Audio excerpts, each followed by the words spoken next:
दोस्तों, क्या आपने कभी ओशो के बारे में सुना है? जो नहीं जानते उनके लिए बताऊं, ओशो भारत के ही नहीं बल्कि पूरी दुनिया के एक ऐसे रहस्यदर्शी गुरु थे जिनके इशारे पर कोई कुछ भी करने को तैयार हो जाता था। उनके आध्यात्मिक साधना का ही परिणाम था कि उनके पीछे चलने वाले फॉलोवर्स का हुजूम देखा जाता था। महर्षि रजनीश की महत्वपूर्ण शिक्षा थी ध्यान और आनंद।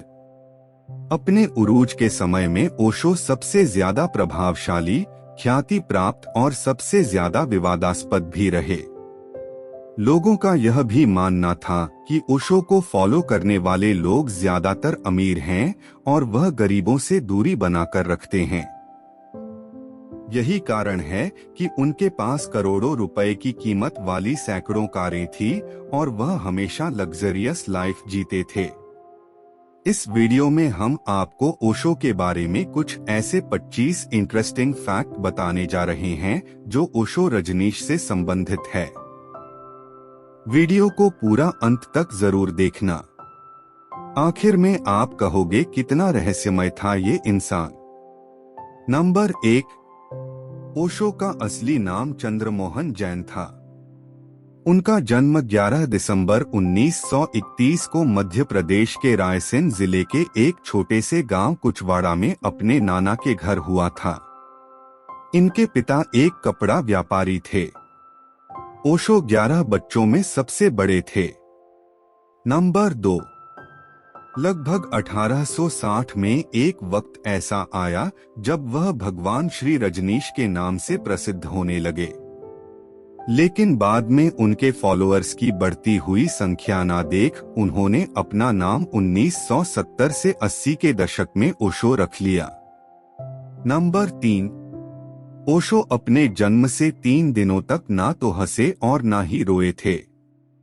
उनकी यह बात लोगों में चर्चा का विषय बन गई थी। ओशो के पिता बाबूलाल जैन कपड़ा व्यापारी थे, इसलिए अधिक व्यस्त रहते थे, जिसके कारण उसको अपने नाना नानी के साथ रहने का ज्यादा अवसर मिला और वह अपनी नानी से ज्यादा प्रभावित थे। ओशो की माता का नाम सरस्वती था। नंबर 4, ओशो एक जिद्दी टाइप के बच्चे थे। बड़ी प्रचलित कहानी है कि वह एक बार हाथी पर बैठकर स्कूल जाने की जिद करने लगे, जिसके बाद उनके पिता ने हाथी मंगाई और ओशो हाथी पर बैठकर स्कूल गए थे। तब से ही स्कूल में एक हाथी दरवाजा बना हुआ है। नंबर 5, ओशो बचपन से ही बड़े जिज्ञासु थे। अगर कोई बात उन्हें जाननी होती थी तो वह किसी भी हद तक जाके उसको जान के रहते थे। महज 12 साल की उम्र में वह श्मशान जाया करते थे, ये जानने की कोशिश में कि मरने के बाद इंसान जाता कहाँ है। नंबर 6, 21 साल की उम्र में उसके माता पिता ने उन पर शादी करने के लिए दबाव डाला, लेकिन होना कुछ और ही था। 21 मार्च 1953 को वह जबलपुर के भंवरताल गार्डन में एक पेड़ के नीचे आध्यात्मिक रूप से प्रबुद्ध हो गए।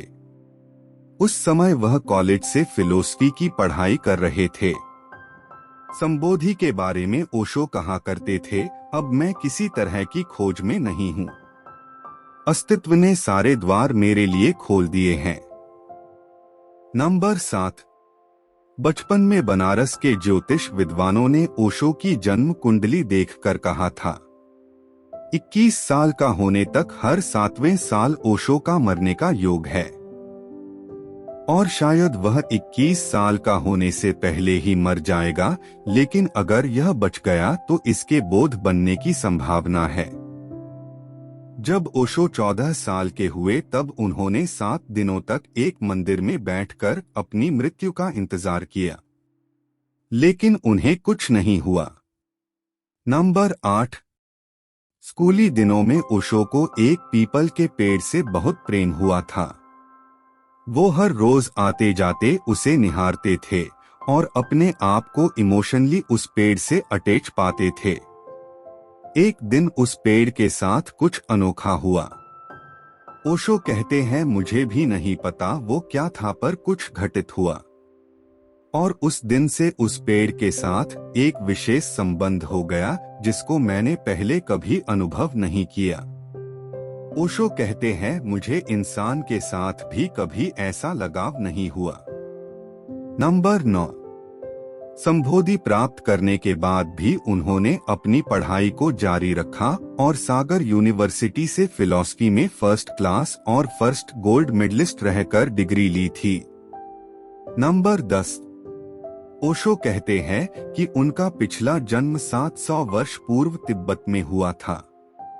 पिछले जन्म में जो काम वह नहीं कर पाए थे उनको पूरा करने के लिए उनका ये जन्म हुआ है और इस जन्म के लिए अपने माता पिता को भी उन्होंने खुद चुना है।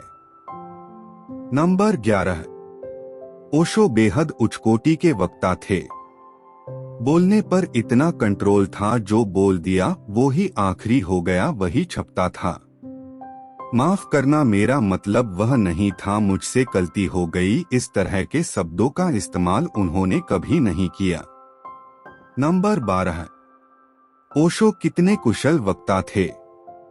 इस बात का अंदाजा आप इसी बात से लगा सकते हैं कि उन्होंने एक भी किताब नहीं लिखी, फिर भी उनकी 600 से ज्यादा किताबें पब्लिश है। यह सब की सब उनके प्रवचनों पर आधारित है। मतलब जो वे बोले वही का वही किताब के रूप में छपा है, बिना सुधार किए। नंबर 13, ओशो ने लगभग हर विषय पे प्रवचन दिए। करीब 5500 घंटे के प्रवचन इंग्लिश में और 4800 घंटे के प्रवचन हिंदी में मौजूद है।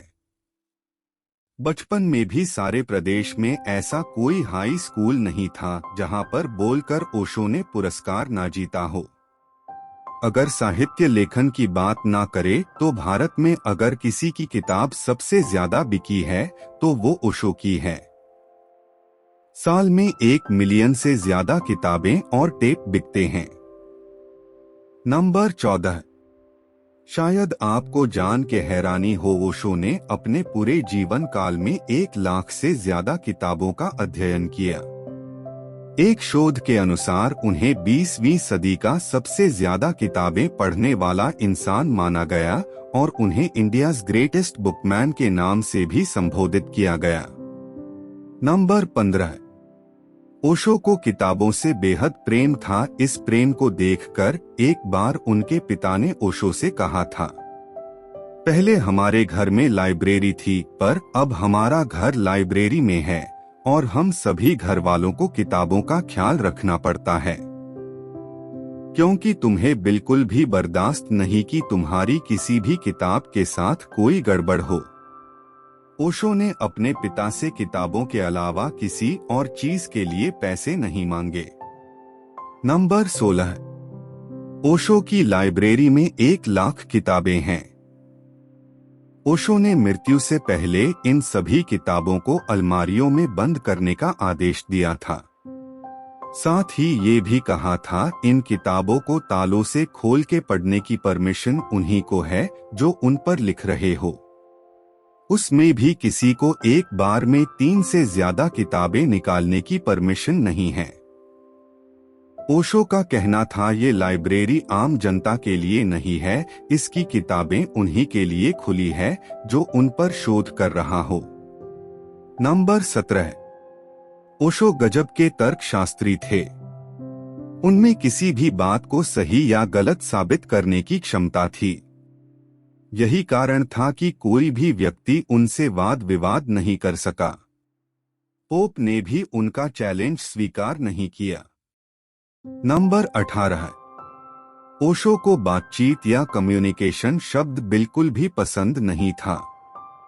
वो कहते थे, ये मेरे लिए एक भद्दी बात है, मेरा शब्द तो संचार है।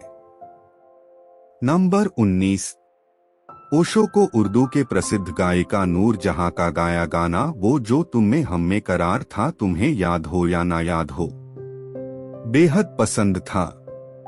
नंबर 20, ओशो की सचिव लक्ष्मी ठकरसी कुरुवा थी, जो उनके एक फॉलोवर की बेटी थी। कहा जाता है कि लक्ष्मी ठकरसी कुरुवा ओशो की पहली शिष्य बनी और उनका नाम ओशो द्वारा मां योग लक्ष्मी रखा गया था। नंबर 21। ओशो लगातार 15 वर्षों तक प्रवचन देते रहे, लेकिन 1981 से 3 साल के लिए वो सार्वजनिक मौन में चले गए थे। नंबर 22। ओशो के पिता ने ओशो से संन्यास लिया था। जिस दिन उन्होंने संन्यास लिया था उस दिन वे ओशो के पैर पकड़कर खूब रोए थे। नंबर 23। ओशो को अमीरों का गुरु माना जाता है और उन्होंने बार बार अपने इंटरव्यू में जिक्र किया है कि वे अमीरों के गुरु हैं।